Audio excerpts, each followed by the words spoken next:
오늘 보실 하나님의 말씀은 역대하 18장 28절에서 19장 3절 말씀입니다. 제가 말씀을 읽겠습니다.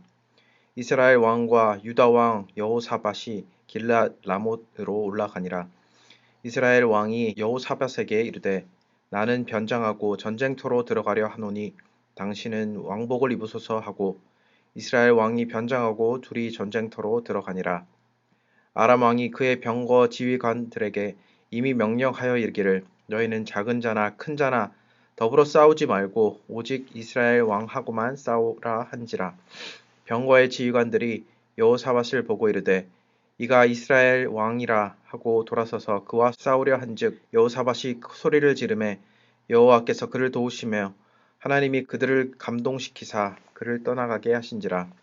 병거의 지휘관들이 그가 이스라엘 왕이 아님을 보고 추격을 그치고 돌아갔더라. 한 사람이 무심코 활을 당겨 이스라엘 왕의 갑옷 솔기를 쏜지라. 왕이 그의 병거 모는 자에게 이르되 내가 부상하였으니 내 손을 돌려 나를 진중에서 나가게 하라 하였으나 이날의 전쟁이 맹렬하였으므로 이스라엘 왕이 병거에서 겨우 지탱하며 저녁 때까지 아람 사람을 막다가 해가 지을 즈음에 죽었더라.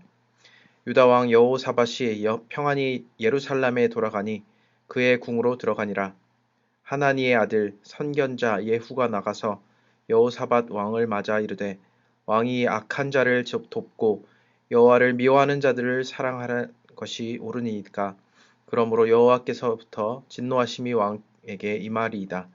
그러나 왕에게 선한 것도 있으니 이는 왕이 아세라 목상들을 이 땅에서 없애고 마음을 기울여 하나님을 찾음이니이다.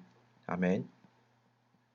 하나님의 일하심을 바라볼 때 우리는 우리도 알지 못할 만큼 정확하신 그의 뜻과 일하심에 놀랄 때가 있습니다. 바로 아합을 죽이라는 미가야 선지자를 통해 전달한 하나님의 뜻 말입니다. 아합은 여호사밧에게 왕복을 입히고 자신은 일반 병사로 변장하여 전쟁터로 나갑니다. 아람 왕은 이미 그의 병거 지휘관들에게 명령하여 이스라엘 왕하고만 싸울 것을 지시합니다. 그리고 이스라엘 왕의 옷을 본 지휘관들이 그와 싸우려 하자 그 옷을 입은 여호사밧이 소리 지를 때 하나님은 그의 희생을 막아주시고 죽을 위험에서 벗어날 수 있었습니다. 하지만 반대로 아합은 그가 죽지 않으려 입은 갑옷의 보호에도 불구하고 한 사람의 무심코 쏜 활에 갑옷의 이은 부분에 부상을 입고 맙니다.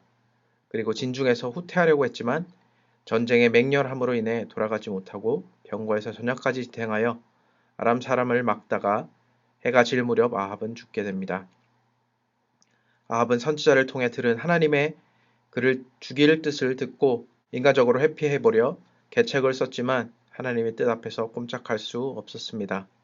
사실 아합과 여호사밧은 미가야의 예언을 통해 이 전쟁보다 먼저 하나님이 기뻐하지 않으시는 것을 알았음에도 그들은 길르앗 라못으로 갔습니다. 그에게 있어 하나님의 뜻보다 자신이 최근 아람과 아수르와의 전쟁에서 승리한 사실과 선지자 400명의 예언을 힘입어 싸운 것이 사실입니다.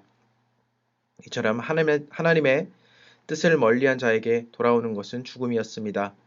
그리고 유다의 왕인 여호사밧은 다윗의 길을 따라 우상을 없애고 주의 계명을 지킴에도 불구하고 강해지는 북이스라엘 아합 왕을 선망하여 동맹을 맺고 그의 계략에 동조하여 전쟁터로 나아갔습니다. 그에게 하나님께서 긍휼함이 여김을 받지 않았다면 그도 아합과 함께 죽음으로 끝날 수밖에 없었을 것입니다. 그는 아람의 군대가 덮쳐오며 자신을 이스라엘 왕으로 믿고 싸우는 적의 공격에도 하나님의 도움으로 살아날 수 있었습니다. 이처럼 하나님의 구원을 경험했기 때문에 훗날 선지자 예후의 책망에도 순종할 수 있었습니다.